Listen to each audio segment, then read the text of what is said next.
Salam alaikum Azul, bonsoir. L'orage s'était annoncé depuis quelque temps déjà. Le ciel était lourd, noir de menaces.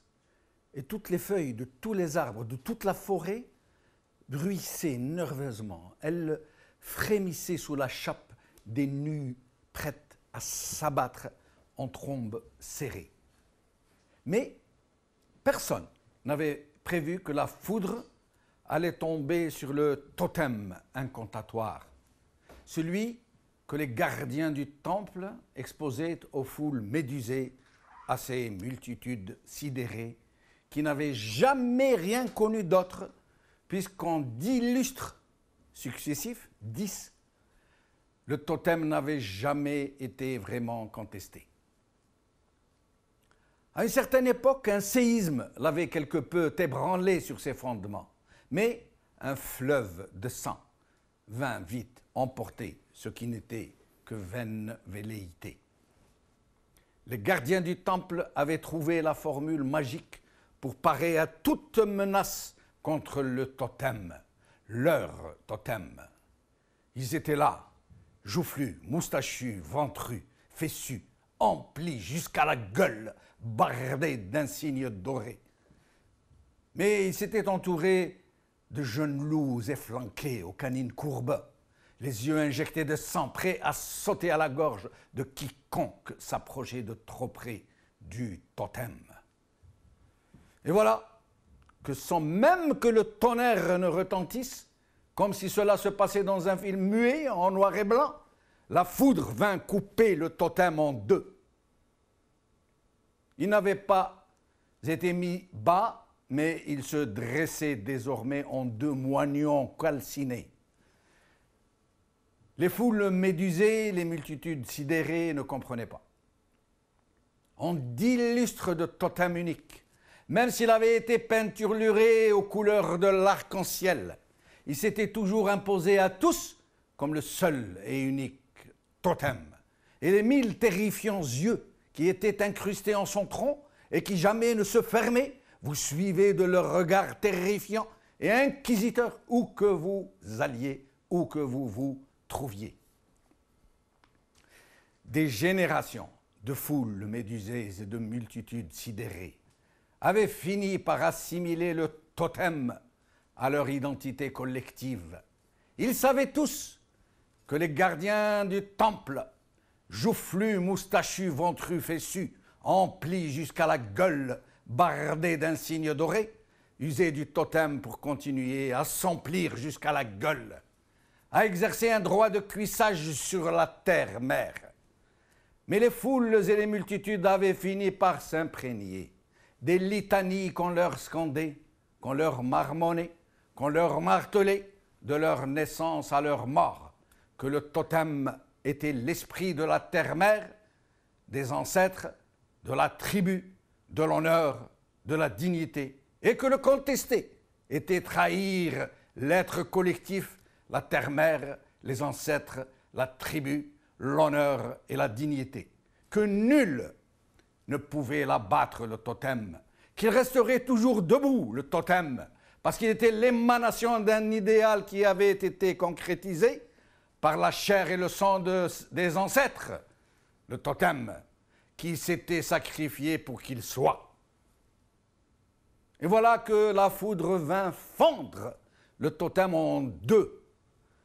Tout aussitôt, les gardiens du temple s'étaient eux aussi scindés en deux groupes. Eux qui n'avaient jamais montré aux foules médusées ni aux multitudes sidérées que leur indéfectible cohésion autour du totem. Eux qui avaient toujours su s'emplir jusqu'à la gueule des offrandes généreuses et se gargariser de la crédulité générale, voici qu'ils hèlent leurs loups domestiqués, leurs loups respectifs, et qu'ils les lancent les uns contre les autres. Leurs litanies et leurs sermons siripeux se sont transformés en cris de guerre, en cris de harpies déchaînées, non plus contre les foules et les multitudes, mais les uns contre les autres, des gardiens du totem contre des gardiens du totem, chaque clan revendiquant son moignon de totem, fondu comme étant le seul qui puisse être l'esprit de la terre-mère, des ancêtres, de la tribu, de l'honneur, de la dignité, et que le contester était trahir l'être collectif, la terre-mère, les ancêtres, la tribu, l'honneur et la dignité. Le totem a été foudroyé. Les gardiens du temple s'éparpillent en imprécations les uns contre les autres. Les meutes, les hordes, les hardes sortent du bois. Les hurlements succèdent aux grondements. Les foules et les multitudes seront-elles livrées à la curée des molosses? Serviront-elles, encore une fois, de victimes expiatoires et seront-elles sacrifiées à l'autel du totem reconstitué? Aujourd'hui, El Watan. Les Doberman sont lâchés par Reda Dekat. TSA. La guerre des clans n'est pas terminée par Yassine Bebouche. Algérie Focus. Guerre des clans, Khaled Nezar en visite secrète à Paris par Messi M.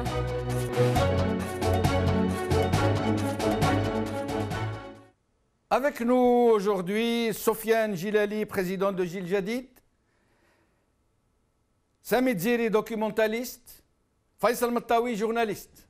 C'est dit par ordre alphabétique comme d'habitude. Je vais commencer par Sami Dziri. Sami Dziri, s'il vous plaît, parce que j'ai lu quelque chose de vous qui m'a intéressé sur les réseaux sociaux. Vous êtes d'accord avec ceux qui disent que c'est la première fois en 10 lustres, c'est-à-dire en 50 ans, que le régime est ainsi divisé quasiment en deux clans qui sont en train d'apparaître comme des clans de plus en plus forts, de plus en plus, j'allais dire, soudés, de plus en plus décidés à en découdre? Oui, Jamaldine, bonjour. Et merci d'être avec nous, Sami Dziri. Merci beaucoup. Oui, Jamaldine, comme vous l'avez dit, la question que vous me posez, jusqu'à maintenant, le régime était toujours uni, monolithique, mais cette fois-ci, la situation et le contexte aidant, la situation s'assimile plus à une lutte de clans larvés.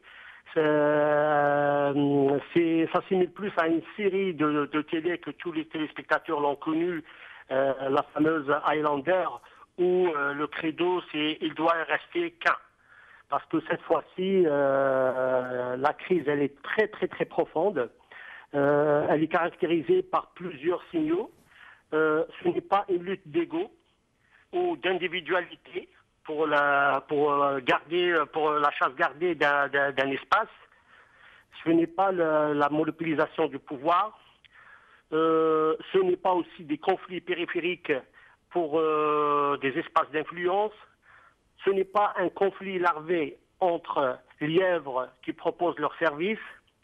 Ce n'est pas aussi une guéguerre pour le contrôle ou le partage de la rente.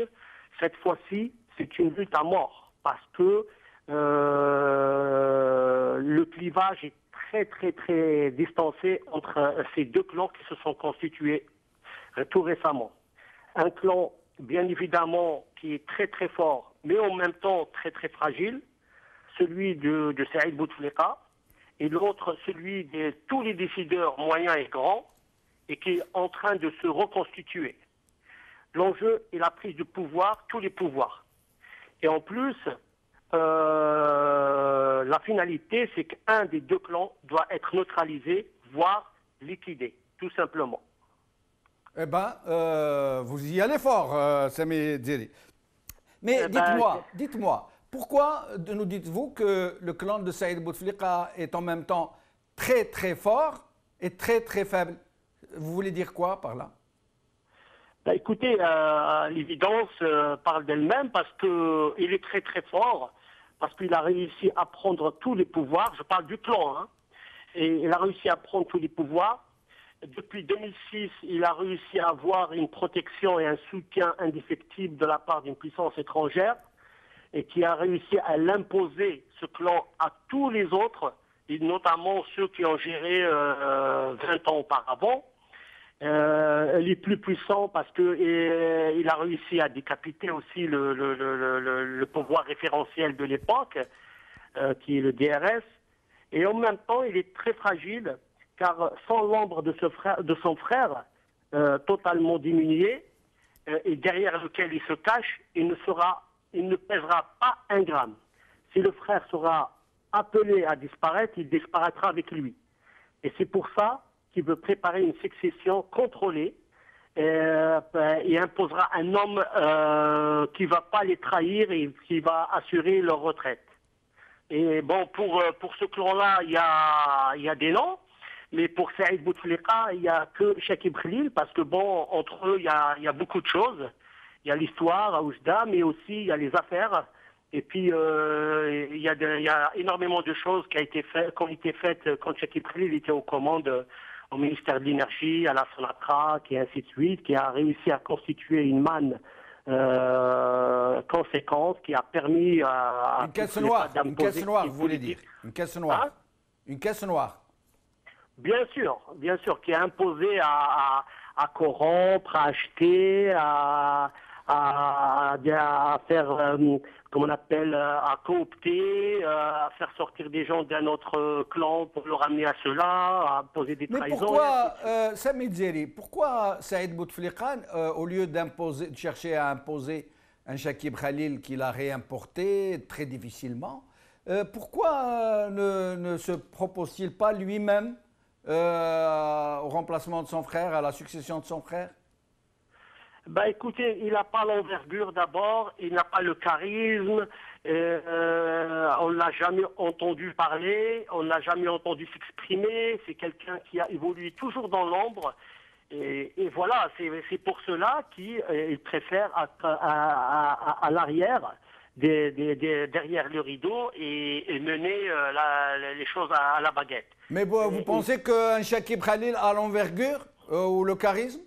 Non, parce que Chakib Khalil, pour moi, Chakib Khalil, moi je l'ai dit dans une émission auparavant, mais pour moi, c'est pas Chakib Khalil qui sera vraiment le protecteur de ce clan. Mais par contre, Chakib Khalil s'appuie sur une guerre franco-américaine d'influence, parce que d'un côté, vous avez la France qui a perdu la main dans le processus de sécession. Et c'est pour ça qu'il y a des recompositions des gens. On voit venir à Paris, on voit l'ouverture des médias à des généraux janvieristes tout récemment sur une chaîne publique française. Et donc, c'est dans ce sens qu'il y a une lutte vraiment, vraiment acharnée pour imposer les personnes qui étaient censées défendre les intérêts des puissances étrangères, telles que la France, bien évidemment, mais aussi les États-Unis. Justement, Sami Djeri, dernière question avant que je me passe à mes autres invités. Ce retour des généraux janvieristes avec leurs anciennes thèses éradicatrices, encore pire, hein, puisque maintenant ils ont rajouté du Daesh dedans, hein, en plus de tout ce qu'ils disaient. Ils rajoutent Daesh, ils sont en train de nous dire « Heureusement que nous étions là, on vous a épargné un Daesh. Possible, vous seriez sous Daesh maintenant. » Comment expliquez-vous que la France qui a quasiment mis ces gens en marge, qui les a plus que ça, qui les a mis au banc, qui leur a interdit de s'exprimer, qui les a même menacés de sortir certains dossiers. Comment se fait-il qu'elle leur donne aujourd'hui la parole, qu'ils s'expriment, qu'ils reviennent en surface? Ça veut dire quoi? Ben écoutez, la France, je parle du président actuel, François Hollande. Pour le dossier algérien, il a été tel quel de son prédécesseur, Sarkozy. Et il y a un signe très important, c'est que le coordinateur du renseignement, nommé par Sarkozy, malgré le départ de celui-ci, et dans la tradition, c'est le président qui va choisir l'homme des renseignements pour lui, M. Bajouri est resté en place. Il est resté en place parce que le gouvernement français avait des calculs. C'est qu'à l'époque, il y avait l'économie qui était florissante, le pétrole, il y avait de l'argent qui rentre, et puis l'accord pour le 4e mandat. Et puis, de ce coup, on s'approche à des échéances très importantes en France, qui sont en 2017. l'argent... Qu'est-ce que vous voulez dire, les élections présidentielles françaises? Françaises. D'accord. 2017. Oui. Et puis l'argent ne coule plus à flot. Et puis on a vu qu'il y a une crise sociale qui va s'aggraver en Algérie. Et bon, depuis maintenant 6-7 mois, il y a des rapports alarmants comme quoi que bon, le pays risque de s'exposer à tout moment. Et puis bon, comme je vous ai dit tout à l'heure, la France elle a perdu la main dans le processus de succession. Eh ben, vous avez la relation avec l'Algérie, il y a l'histoire aussi. Vous avez beaucoup de Français qui vivent en Algérie. Et vous avez aussi les gens qui ont des cartes séjour et qui vivent en Algérie. Vous avez les gens qui ont des visas en cours de validité, qui sont très, très proches du régime et tout ça. Et en cas d'explosion, vous allez voir un déferlement de ces gens-là vers la France. Parce que la plupart, leurs biens et tout ça, c'est en France. Et puis, cette question, elle risque de s'imposer comme un débat dans l'élection présidentielle française en 2017. D'accord. Restez avec nous, Samit Djeri. Je reçois à présent Soufiane Djilali, que je remercie d'être avec nous. Soufiane Djilali.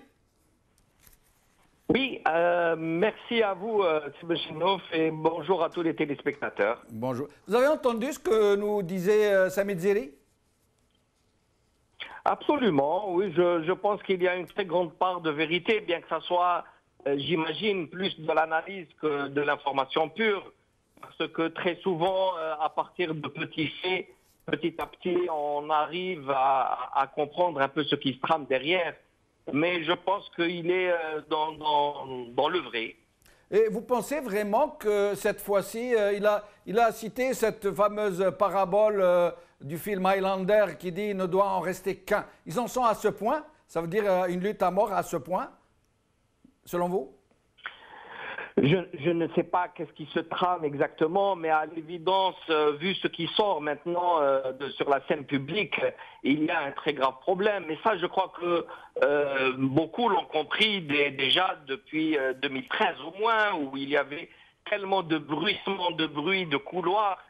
Tout le monde n'était pas tout à fait convaincu qu'il y avait une lutte féroce au sommet de l'État, parce que tout était encore infiltré, c'était camouflé, c'était des duels de gens de seconde zone. Mais en fin de compte, la réalité est là devant nous, c'est que le régime est en pleine explosion et ce sont plusieurs morceaux maintenant qui se battent les uns contre les autres. À l'évidence, la sérénité est quelque chose qui est très rare actuellement à Alger. Comment expliquez-vous le retour tout à fait curieux des généraux janvieristes et de leur relais sur la scène, notamment en français? À mon avis, c'est trop dire. Oui, à mon avis, c'est trop dire le retour. Simplement, depuis plusieurs semaines, pour ne pas dire depuis plusieurs années, ils sont acculés, critiqués et surtout vilipendés par ceux qui détiennent aujourd'hui le pouvoir. Donc à la fin, j'imagine qu'ils ont besoin aussi de se défendre. Mais je ne vois pas de retour. Le gouvernement est toujours entre les mains du clan de Bouteflika, les partis de la même façon, les télévisions. D'ailleurs, on va probablement assister à l'effacement d'une cinquantaine de chaînes que ne contrôle peut-être pas directement le pouvoir. Oui, nous y viendrons, mais ce que je voulais dire... aux chaînes du pouvoir. Je voulais dire, quand je parlais de retour sur la scène médiatique, ça veut dire ces généraux ont été accusés de tout depuis plusieurs années, ces dernières années. Ils ne réagissaient jamais, on les écoutait jamais, on ne les voyait pas, sauf Nazar qui s'exprime via le média de son fils. Mais maintenant, ils reviennent par France 2, où ils font des déclarations vraiment fracassantes, entre autres apparitions. Puisque vous avez cité le général Nazar, il a fait une interview fleuve sur une chaîne de télévision qui a duré, je ne sais pas, 15 ou 20 heures, puisque ça a été diffusé sur plusieurs épisodes il y a juste quelques mois. Mais peut-être que c'est parce qu'il y a cette intensification du conflit, des attaques incroyables. Il ne faut pas oublier qu'il y a juste quelques jours, le directeur d'une chaîne privée s'est permis de dire à heure de grande écoute que le terrorisme était totalement lié aux services de sécurité et que depuis le départ du chef du DRS, il n'y a plus de terrorisme et que l'Algérie a été libérée du DRS par la grâce de la CIA, etc. Tout ça, ce sont des propos extrêmement violents, extrêmement graves. Ça appelle au tribunal international, au tribunal pénal international, des propos pareils. C'est de la diffamation, mais qui risque très gros, ou alors s'il y a des éléments d'information, il faut les donner à la justice. Mais extrêmement significatif aussi, Sian Gilali.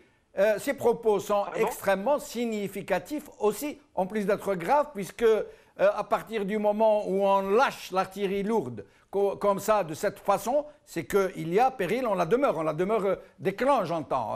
Ça veut dire, s'ils en arrivent à de telles extrémités, ça veut dire qu'il y a vraiment le feu dans la baraque. Très probablement, bien sûr que le feu est dans la baraque, il n'y a pas de doute à cela. Mais moi, je tempérais simplement le retour des généraux, je ne les vois pas. Bien sûr, ils apparaissent par-ci, par-là, ils peuvent faire des déclarations. Le problème est qu'il y a une avalanche d'accusations et par la force des choses, je pense qu'on va finir par avoir une réaction en face. Maintenant, il faut expliquer pourquoi il y a cette intensification de la guerre par PDG de chaînes télé et surtout de secrétaire général du FLN interposé. Probablement, il y a de très très fortes résistances à l'intérieur du pouvoir, à une succession décidée par un clan en vase clos. Lorsqu'on a vu l'intervention de Chakib Khalil, tel qu'il a été remis sur scène, il est évident que ce n'est pas innocent. Et donc il y a de très fortes résistances, non seulement probablement à l'intérieur des institutions, de l'administration, peut-être de l'armée, mais au sein de la population. Et il faut divertir, si j'ose dire, cette population-là, parce que ça gronde. Il ne faut pas oublier que d'un point de vue économique et financier, la situation est devenue gravissime, que le pouvoir maintenant est à la recherche du moindre dinar dans les tiroirs des gens. Pendant ce temps-là, alors qu'on demande à ceux qui avaient bénéficié des prêts en sèche, par exemple aux jeunes, qu'ils risquent la prison, pendant ce temps-là, M. Ksanteni vient nous dire, préparer l'opinion à une amnistie généralisée pour tous ceux qui ont volé les milliards de dollars, à commencer par Chakib Khalil et probablement d'autres pontes du régime. Donc, cette situation est tellement grave qu'on risque d'avoir des soulèvements à tout moment. Il y a 2-3 jours d'ailleurs sur Zéro du Youssef, il y a eu, non pas une émeute, mais une manifestation extrêmement importante et significative. Vous passez même sur El Magharibiya un extrait de vidéo sur les supporters d'un club de football qui aussi promettent un nouvel octobre. Et ça, c'est une réalité dans la société. Il y a un tel mécontentement que le pouvoir a besoin de botter en touche, il a besoin de créer des abcès de fixation, il a besoin de tirer des épouvantails pour faire peur aux gens. Moi, je ne crois pas du tout à ce qu'il y ait un retour d'un ancien régime, parce que le présent régime n'est que la continuité de l'ancien. M. Bouteflika n'est pas tombé avec la pluie du printemps, il est venu sur le dos des chars, il a été intronisé et placé par l'armée, et donc il n'est que la continuité de ce que nous y avait auparavant. Ce n'est pas quelque chose... Moi je rigole lorsque j'entends Saadani dire qu'ils ont mis fin aux faiseurs de rois et aux faiseurs de présidents, mais ils oublient que ça fait 4 fois que c'est le même président qui est de nouveau réintroduit, réintronisé. Donc il parle du faiseur de M. Bouteflika. Non, tout ça, c'est vraiment pour occuper l'opinion publique, parce que la situation est gravissime et qu'un mouvement de révolte peut se déclencher à tout moment. Alors il faut faire peur, il faut dévier l'attention, il faut créer des abcès de fixation. Alors qu'est-ce qu'il y a de mieux que de reparler des gens viristes? Restez avec nous, Sian Gilali. Faisal Mottaoui, merci d'être avec nous. Faisal Mottaoui. Bonsoir Jamal. Bonsoir Faisal, merci d'être avec nous. Alors Faisal, je vais vous poser une question directe. Pourquoi le général Toufik, qu'on croyait totalement neutralisé, est-il en train de devenir une sorte de nouveau pôle de l'opposition? Est-il vrai qu'il est en train d'être rejoint par nombre de ceux qui avaient été évacués, y compris par lui-même, ou du moins avec son accord? Je ne sais pas, Jamel, si le général Mohamed Mediane, Toufik, devient un pôle de l'opposition. C'est ce que dit Ammar Saadani et ceux qui sont avec lui. C'est parce que Ammar Saadani, secrétaire général du FLN, qui, comme vous le savez, est venu après presque un soulèvement, un coup d'État à l'intérieur du FLN, parce que le FLN refuse d'être un parti comme les autres, ont besoin d'ennemis, parce que dans pareille situation, et M. Soufiane Zilali a expliqué partiellement la situation, dans pareille situation, on a besoin d'inventer des ennemis, on a besoin d'inventer des gens qui sont dans les forces, dans les bons contraires. Maintenant, est-ce que l'ancien patron du DRS va prendre sa revanche comme on le sous-entend ici? Je ne sais pas comment cela se fera. Il reste qu'on est face à une nouvelle situation politique et je ne partage pas peut-être partiellement ce que disait votre premier invité sur les luttes de clans, des mortels, Highlander. Je ne suis pas vraiment d'accord parce qu'on a tellement entendu des choses de ce genre guerre de clans. Je ne suis pas d'accord s'il y ait des clans dans cette lutte, puisque après tout le pouvoir, le régime tel qu'il est conçu depuis le coup d'État de Boumediene contre 1965, en 1965, comme Bembella et M. Soufiane Zilali a raison de revenir à l'histoire, c'est toujours le même régime qui se recompose, qui change de peau, qui change de couleur, mais c'est toujours le même. C'est-à-dire, même l'enjeu reste, le grand enjeu reste les prochaines élections. D'abord une législative en 2017 et locale, également les élections présidentielles. Et tant que le pouvoir ou le régime et ses composantes ne sont pas entendus sur un candidat, j'allais dire consensuel entre eux, on va assister à ce genre de comédie, celui-là attaque l'autre pense qu'il y a de l'argent. Et moi je retiens la phrase de Ammar Saadani qui attaque l'homme d'affaires Issa Adrabrab et qui lui dit de choisir entre la politique et l'argent. Cette phrase, à mon avis, elle est importante. Pourquoi elle est importante? Parce que Ammar Saadani, le pouvoir que représente Ammar Saadani, ne veut pas qu'il y ait de nouvelles forces politiques, ne veut pas qu'il y ait de nouvelles têtes dans le champ politique. Donc on a décidé quelque part que certains font de l'argent, d'autres font des affaires et d'autres font de la politique.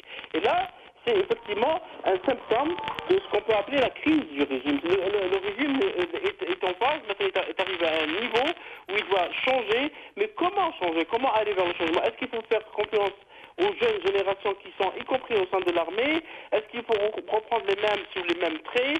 Ou est-ce qu'il faut aller vers des cassures, genre révolte sociale? Même si la révolte sociale, même si on montre une vidéo dans un stade, je ne crois pas qu'on est dans une situation où on va aller vers la révolte sociale, puisque il n'y a pas un réel encadrement politique de la société. C'est ce qui est dangereux, parce qu'en cas d'une révolte, personne ne pourra contrôler.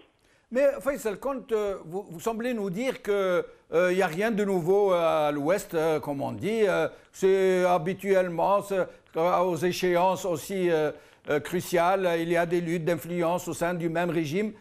Mais est-ce que déjà, en 50 ans, depuis l'indépendance, est-ce qu'une fois il y a eu de telles accusations par quelqu'un, un porte-parole du régime, en l'occurrence un directeur de chaîne de télévision, qui accuse l'ancien patron du DRS d'avoir été derrière le terrorisme, d'être celui qui non pas contrôle le terrorisme, mais qui l'active, et que depuis qu'il n'est plus à la tête de ce département, il n'y a plus de terrorisme.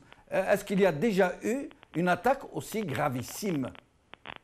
Oui, des attaques, oui, dans les années 90. On avait parlé, rappelez-vous, on avait accusé les services secrets, les services de sécurité d'être derrière certains actes terroristes dans les années 90. Même si ça tant que c'est pas nouveau, Jamel. Maintenant, l'accusation portée par Anis Rahmani, qui est directeur de la chaîne Nahar TV, contre le général Mediane et l'importation, parce qu'il avait parlé d'importation d'armement de Libye, je ne sais pas s'il a des preuves de ce qu'il a fait, mais ce qui est plus grave, Jamel Bechenouf, c'est que le directeur de Nahar évoque le démantèlement du DRS, c'est-à-dire les services secrets, par les Américains, ce qui est encore plus grave, parce que cela sous-entend que les mécanismes de souveraineté de l'Algérie sont mis sous la coupe de forces étrangères, ce qui est encore beaucoup plus grave. Maintenant, ces accusations, on va assister à un spectacle. On a déjà vu ce genre de spectacle avant les élections de 2003-2004, lorsqu'il y avait la lutte entre Bouteflika et ceux qui le soutenaient, et ceux qui étaient dans l'autre clan, c'est-à-dire l'autre camp, j'allais dire, de Ali Belkis en 1999, lorsque les candidats qui s'étaient présentés aux élections présidentielles s'étaient retirés, on avait parlé de fraude électorale, etc., etc. Donc à chaque fois, chaque 4-5 ans, lorsqu'il faut prendre des décisions majeures, on a ce genre de lutte, on a ce genre de tiraillement, et en même temps, parallèlement, on a le général Ahmed Gaïd Salah, qui est chef d'état-major de l'armée, qui travaille selon ce que fait son service de communication, et on veut nous donner que l'armée reste toujours, elle fait son travail normalement, même s'il y a beaucoup de travail à faire puisque la situation sécuritaire dans la région Sahel Maghreb est difficile, et les politiques s'entre-déchirent. C'est toujours le même mécanisme, c'est toujours les mêmes schémas qui sous-entendent que les civils et les politiques ne sont pas faits pour s'entendre et que, après tout, c'est toujours l'armée qui décide en dernier recours. Et je pense que nous assistons également à des manipulations d'un genre nouveau, des manipulations qui veulent nous dire qu'il n'y a pas encore de possibilité de démocratie, de débat démocratique, de transition démocratique en Algérie. Je crois que le jeu est beaucoup plus sournois, Jamal Bachir. Faisal, une dernière question avant de passer à nos autres invités, puis je reviendrai encore vers vous. Pourquoi, selon vous, malgré les accusations gravissimes qu'on vient de le souligner, Soufiane Gilali et de ce directeur de chaîne, à l'encontre de Tawfiq, à l'encontre de l'ex-DRS, pourquoi n'y a-t-il pas eu, d'une façon ou d'une autre, une suite judiciaire à cette affaire, à ces déclarations? Soit une attaque en diffamation, soit une poursuite judiciaire. Parce que tout simplement, ceux qui avaient entendu cette accusation peut-être ne la prennent pas au sérieux, puisque malheureusement, ça vient peut-être d'un support qui manque de crédibilité. Et d'une part et d'autre part, nous avons une justice qui n'est pas du tout indépendante. Nous avons maintes fois dit sur cette antenne, Jamal, et c'est une justice qui ne le procureur ne réagit pas, la justice ne réagit que sur ordre, et on pense qu'on n'a pas besoin d'aller vers ça parce qu'on ne veut pas aussi qu'il y ait des enquêtes. Rappelez-vous, Jamal, depuis les années 90, il n'y a pas eu d'enquête sur beaucoup d'affaires liées notamment aux violences dans les années 90 en Algérie. Le dossier des disparus reste un dossier fermé. Beaucoup d'autres dossiers n'ont pas été traités par la justice comme il se doit. La charte pour la réconciliation et la paix a fermé la parenthèse des années 90. Et quelque part, vous avez parlé de généraux janvieristes tout à l'heure, et vous évoquez le général Mohamed Touati qui avait parlé dans une chaîne française. Donc quelque part, on ne veut pas revenir à cette période parce qu'il y a plein de casseroles, il y a plein de choses qui risquent d'éclabousser les uns et les autres. Quelque part, le régime, avec ses différentes composantes, on s'est entendu pour ne pas du tout revenir sur cette période parce que ça risque de faire des étincelles. Restez avec nous, Faisal. Je reviens à Samit Zeri.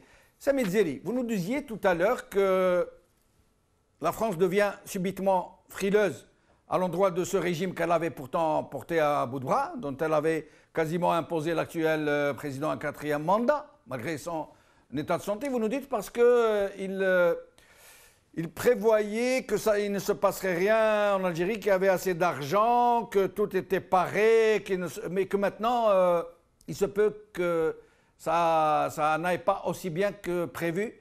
Et vous nous avez même dit qu'ils craignent qu'il n'y ait un flux migratoire non contrôlé vers la France en cas de problème, à Dieu ne plaise,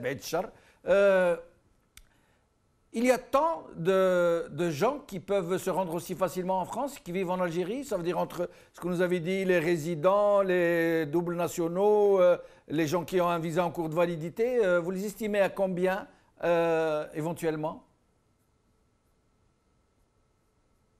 Samit Zeri?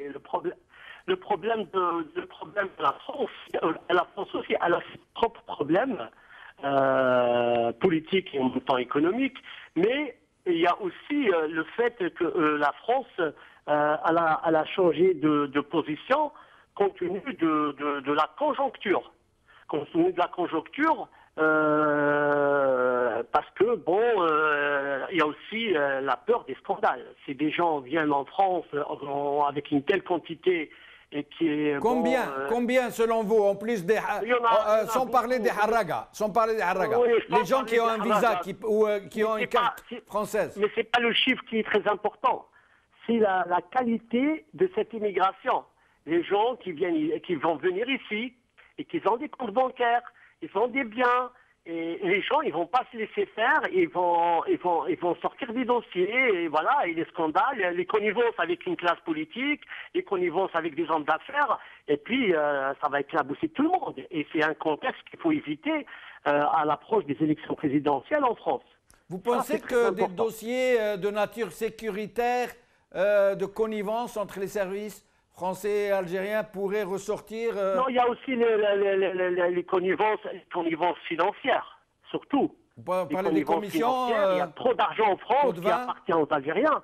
Et là, c'est on saisit la justice sera saisie, il y aura des noms qui vont émerger. Et ces noms-là, ils ne sont pas des inconnus. Restez avec nous, Samed Zeri. Soufiane Djilali, est-ce que pour vous, Chakib Khalil est un poulain crédible? C'est vraiment le poulain du clan présidentiel. Écoutez, en avril 2014, ils ont bien, si j'ose dire le terme, fourgué à l'Algérie un président absent. On a fait voter les Algériens sur un fantôme. On était à milieu de penser qu'ils avaient cette audace. Ils l'ont fait. Qu'est-ce qui peut les empêcher de nous imposer également quelqu'un qui aura 99,9% des Algériens contre lui, mais on le verra, ça sera le nombre des bulletins sortis pour lui. Non, le problème ne se pose pas à ce niveau, il se pose à l'intérieur du pouvoir lui-même. Or, c'est là que Chakib Khalil ne peut pas être crédible, d'autant plus que pour sa malchance, il y a une accumulation d'affaires nouvelles qui sortent depuis qu'il a commencé à faire ses pérégrinations. N'est-ce pas qu'il y a eu l'affaire de Panama Papers pour son épouse et ses enfants, et puis là, aujourd'hui même, on s'aperçoit qu'il y aurait également un scandale Sonatrach 3 avec l'Espagne, etc. Donc ça en fait vraiment beaucoup trop. Est-ce que le clan présidentiel aura la possibilité de l'imposer coûte que coûte? J'ai bien peur qu'il mènerait le pays à ce moment-là vers l'éclatement. Hein. Et vous pensez que cette rumeur qui circule beaucoup d'ailleurs, qui présente Chakib Khalil comme ayant fait un véritable chantage au clan qu'il a un peu évacué de façon cavalière, pour leur dire c'est moi qui vous ai fait, c'est moi qui vous ai enrichi, moi je tiens des dossiers sur tout le monde, c'est moi qui tenais les cordons de la bourse, donc ou vous me réhabilitez, ou j'entraîne tout le monde avec moi. Je sais que c'est un peu très simpliste, mais vous y croyez, Soufiane Djilali? Je ne pense pas que ce soit aussi simpliste que cela, parce que rappelez-vous dans quelles conditions ce monsieur a quitté le territoire et comment il est revenu. C'est tout de même assez incroyable, alors que la justice algérienne avait officiellement annoncé des poursuites sur la base d'un dossier, et je ne pense pas que tout soit préfabriqué comme l'a prétendu Saadani. Et puis du coup, il revient, on efface tout comme une baguette magique, il n'existe plus rien de tous les immenses dossiers de corruption dont même les justices étrangères en avaient fait part. Donc ce n'est pas de l'illusion. Le problème est que cet homme-là, semble-t-il, si l'on en croit tout ce qui s'écrit, est au centre d'un système par Habbour, Omar, Reda Hemch, Farid Bdjaoui interposés, ont réussi à ouvrir des comptes offshore aux uns et aux autres et à distribuer la manne qui provenait de Sonatrach. Et tout le monde sait que de Sonatrach, il y a énormément de choses très douteuses. Ce n'est pas pour rien que plusieurs hauts cadres, dont le PDG de Sonatrach lui-même, avaient été mis en prison et d'autres sont en train de purger leur peine. Ce n'est pas tombé comme ça, comme un cheveu sur la soupe. Maintenant, pourquoi il réapparaît? C'est un homme qui a pratiquement 80 ans. Il aurait pu rester tranquille dans son ranch ou à l'extrême limite, pour avoir une immunité, rentrer en Algérie et avoir la couverture du pouvoir. Pourquoi aller provoquer les gens et après cette tournée dans les zaouïas, il prévoit une tournée dans les universités alors que les enceintes universitaires normalement sont interdites à l'action politique. Voilà, c'est que ce pouvoir-là est en train d'agir. Pour faire un bémol à ce qu'on disait tout à l'heure, bien entendu que le pouvoir actuel n'est que la continuité du régime, mais il est clair aussi qu'il y a une bataille féroce autour de la succession. Là, il n'y a pas de consensus sur la tête. Entre qui et qui, M. Gilali? Entre qui et qui? Entre qui et qui, la bataille de succession? Entre... on connaît les noms autour du président actuel, entre le frère du président, le groupe Saadani qui est contre Sellal et contre Ouyahia. Ouyahia est probablement contre aussi quelques-uns. Mais vous pensez que Ouyahia et Sellal ne sont pas des périphériques? Vous pensez qu'ils sont vraiment dedans? Je veux dire, dans le noyau, écoutez, moi, dans le noyau dur du pouvoir? Un Sellal, un Ouyahia, un Saadani? Par exemple, c'est comme Saadani, c'est comme Ouyahia. Moi, je ne connais pas la liste s'il y a d'autres décideurs autour du président, mais j'ai vu par exemple que M. Ouyahia s'est envoyé lui-même une lettre au nom du président en tant que directeur de cabinet au nouveau secrétaire général du RND. Quand on fait ça et on rend public une lettre, c'est qu'on a quand même accès au cachet de la présidence. Maintenant, quels sont les rôles des uns et des autres? Quel est le pouvoir des uns et des autres dans cette balance-là? Je ne saurais vous le dire. Moi, je ne suis pas dans ces coulisses-là. Restez avec nous, M. Gilali. Nous allons demander à Faisal Mottaoui. Faisal, pourquoi nous demande M. Gilali, pourquoi ramener Chakib Khalil? Pourquoi prendre le risque de ramener avec un temps de casserole qu'il traîne? Pourquoi lui faire visiter autant de Zawiya? Pourquoi maintenant s'apprêter à lui faire visiter les universités? Ça cache quoi? Ça veut aller où? Enfin, on a deux possibilités, Jamal. Ou on assiste à un train qui en cache un autre, et Chakib Khalil est un train fantôme, en fait, qui avance dans la nuit pour faire peur, parce que la théorie de la peur est réactivée en Algérie. C'est une ancienne théorie politique qui revient, c'est-à-dire que ceux qui soutiennent Chakib Khalil et qu'on veut blanchir dans cette situation actuelle voudrait dire que si vous continuez et persistez dans vos plans, je veux dire la préparation des prochaines élections, Chakib Khalil sera un candidat. Ça, c'est d'une part. D'autre part, il se pourrait bien que Chakib Khalil soit lui-même un candidat à l'élection présidentielle prochaine, parce qu'il va garantir ce qu'on peut appeler la continuité, qui va reprendre son travail de destruction de la Sonatra comme il avait commencé à le faire en 2006. Et à ce moment-là, il est derrière et il est poussé par un plan extra-algérien, en dehors de l'Algérie. Je ne sais pas quel est l'ancrage de ce groupe qui pourrait exister, mais on est dans ce jeu politique.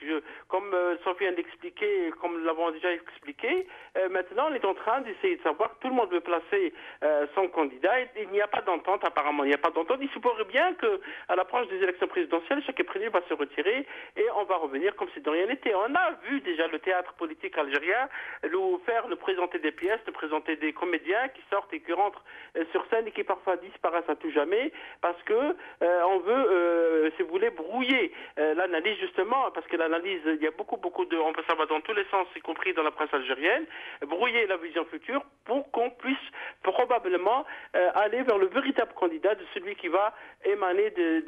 Et quel serait le poulain ou le lièvre, pour rester dans la ménagerie, à votre avis, qui pourrait sortir du chapeau? Écoute, Jamel, d'abord, je ne crois pas que l'entourage du président Bouteflika voudrait rester au pouvoir après le départ de Abdelaziz Bouteflika, probablement à la fin de son mandat en 2019.